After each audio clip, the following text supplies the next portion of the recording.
Aloha everybody, Kaiwaza with you. Welcome back to my channel. A little bit something different today. I mean, normally as far as music goes, of course I just do my Hawaiian record series, going through my Hawaiian records over there one by one.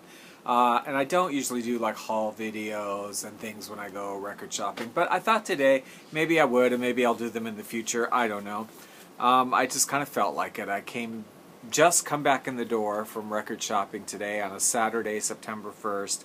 And I stopped for an iced latte at Dina DeLuca on the way home, and I'm energized and revitalized, and I'm just going to pump this thing out right now.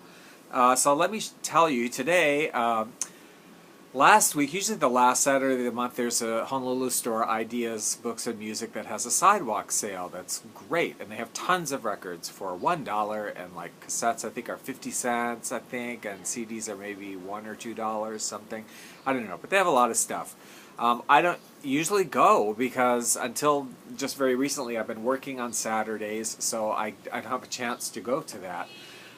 But my schedule's changed a little bit, as it does from time to time, and I've been off like on Saturdays lately. So it was supposed to happen last week, but we had our hurricane scare, which didn't happen, and so they're had it this week. So I thought, I'm going. And then also right across the street from Ideas in the Kaka'ako Salt shopping area is Hungry Ear Music, and they had some sales going on as well. So I went there. This is primarily not about Hawaiian music. I mean, there's some, but that's not primarily what it's about. I'm just showing you what I got at this sale. And I'll preface it by saying, as you may or may not know, I also love easy listening music, elevator music, and, you know, loungy music. And I have had in the past lots of it. I don't possess very much of it, because what I do, well, space is an issue. I can't just hang on to everything here. I collect Hawaiian, and that's what I stick with. But I have a lot of easy listening music, and I get records like at the dollar bins, really, really cheap, and I just digitize the records and save the record covers. I mean, take pictures of them and put it online with my music, whatever, and I get rid of the record. Because the truth of the matter is, if you're buying stuff from a dollar bin, it's trash already. Like, it's gone. If you don't buy it, it's going in the dumpster. So it's gone already. So I don't feel bad about, you know, buying it for myself, digitizing it, and throwing the record away, or just taking it back to Goodwill or something. But just getting rid of it, I don't feel bad about. So I don't hang on to that. That's on my external hard drive, and I'll have those records and the pictures of the covers for myself. So anyway, that's what I did today. I bought a bunch of dollar records, and I bought some CDs and cassettes. So let's look at it. Enough talking about that. First stop was Ideas, and these were all dollar records. I'm just going to show you what I got. Unlike most of my kind of videos, I'm usually talking about the music and the records, you know, because they're in my collection, so I know something about them. This is more like a haul video that some other people do, in that I haven't listened to these records, so I don't really know. I'm just kind of showing them and kind of saying something about it. I haven't listened to them yet. I just walked in the door with them. I love Christmas music. I love easy listening Christmas music. I have tons of it, and I didn't have this one, so I had to get it for $1. Christmas Rhapsodies for Young Lovers. Come on, what's not to love about the Young Lovers by the Midnight String Quartet, who did like a whole series of easy listening albums. But I don't have the Christmas one, so gotta have that. Billy Muir is a great guitarist. I do have some of his Hawaiian records. Did great stuff. I think he also was on Malia and the Trade Winds, which is one of my favorite Hawaiian albums of all time. But I have maybe one or two things easy listening from him, so these were only $1, and I have to get these. Living Stereo, Supersonics in Flight. And he did kind of easy listening, but some kind of creative and crazy and upbeat music and effects with his guitar. Also, Fireworks. Yes. Now I try to pick up these Gatefold Command series and these other volumes like this when I see them for cheap. This is a Project 3 Enoch Light and the Light Brigade movie hits. So these are all songs from movies. Some of these movies I've never heard of because they're, you know, whatever.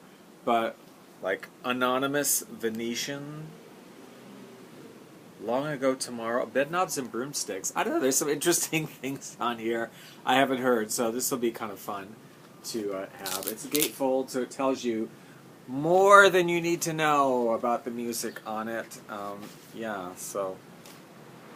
But these records in these gatefolds, Command Series and Project 3 and a bunch of other ones, are always kind of cool because they're very centered on stereo, and there's a lot of going left and right and crazy percussion action, and they're kind of fun.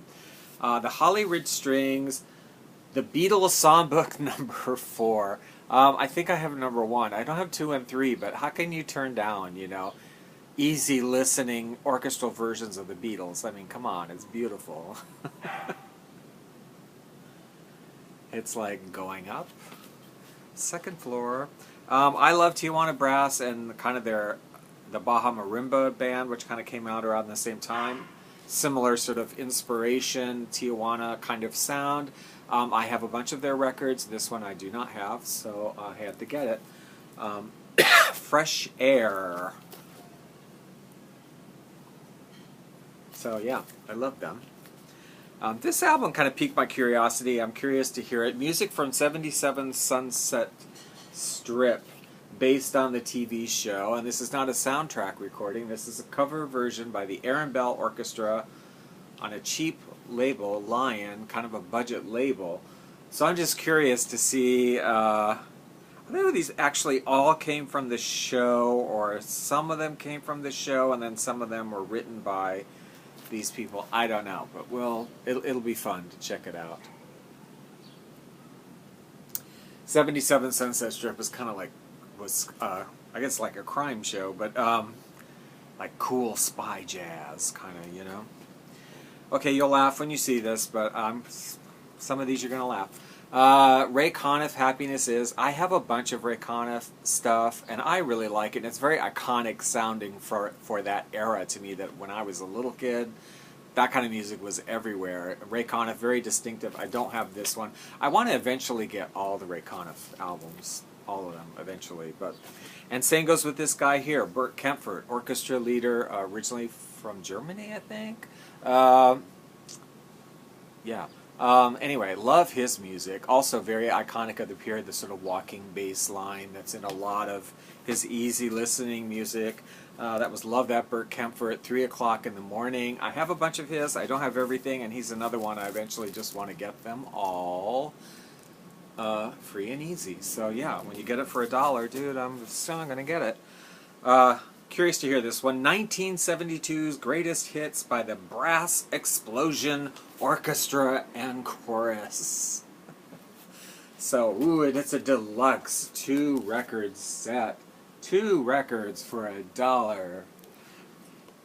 How can you go wrong? Can't wait to be grooving to, you know, groovy 72 easy listening versions of, you know, Puppy Love and Song Sung Blue and A Horse with No Name and The Lion Sleeps Tonight. A guitarist I really love his Hawaiian album, Buddy Merrill, Land of 1,000 Guitars. Don't know how this will be, but I do like Buddy Merrill, so I'm sure it's good.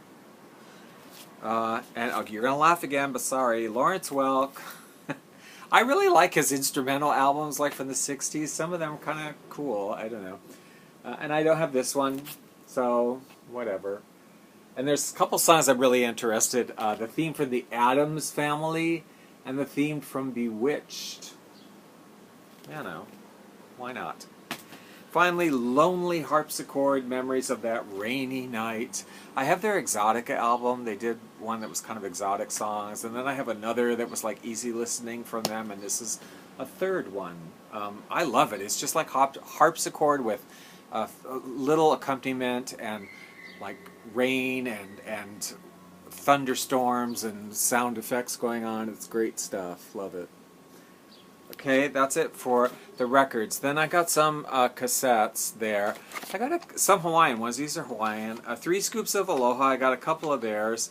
Kinohi Loa, the very beginning, and Feelings in the Islands. I get these because these kind of came from that era in between LPs and CDs, where in Hawaii some of the music really only came out on cassettes, and that music has kind of lost a lot of it because cassettes don't last. It's really a crappy way to keep music forever. It's fine for listening if you have a little Walkman or something, but the longevity. So I never know when I buy these if they're actually going to like survive. I try to what I do immediately is digitize them. I play it and digitize it the first time, and I've had several occurrences where it breaks, like while you're getting from one side to the next, and you're like, ugh.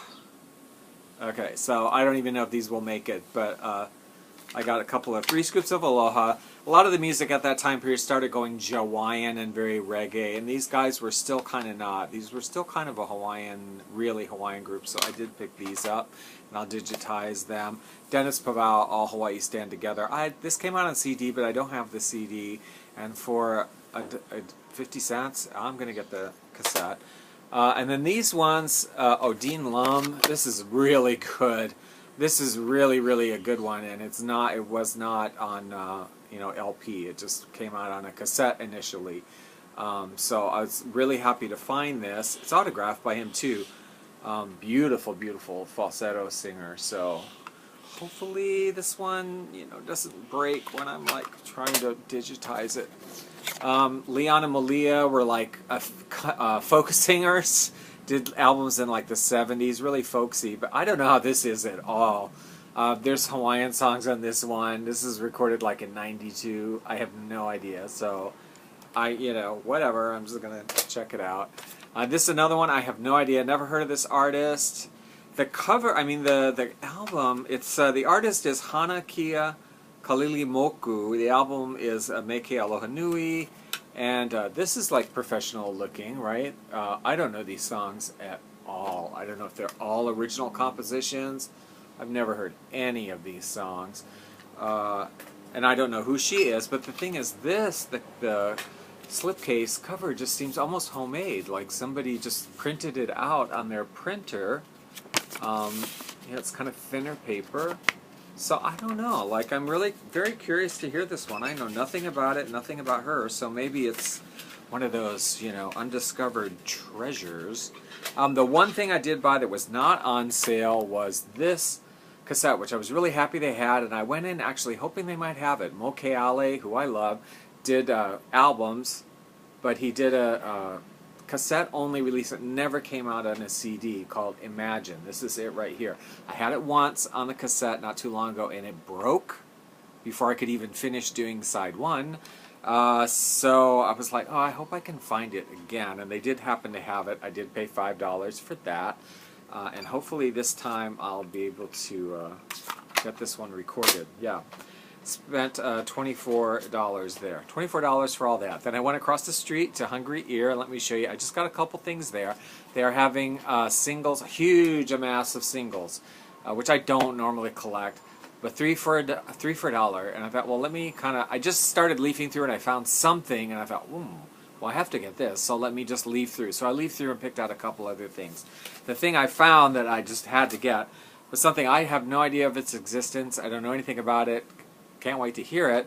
It is Hawaiian, sort of, I guess. It's called Honey's Cafe. It's performed by the Don Ho Suck 'Em Up Singers. No idea. And the other side is Something to Believe In, also by the Don Ho Suck 'Em Up Singers. I have no idea. I think Honey's Cafe, is where Don Ho was discovered. Maybe I could be wrong. I'd have to relook that up, but I think.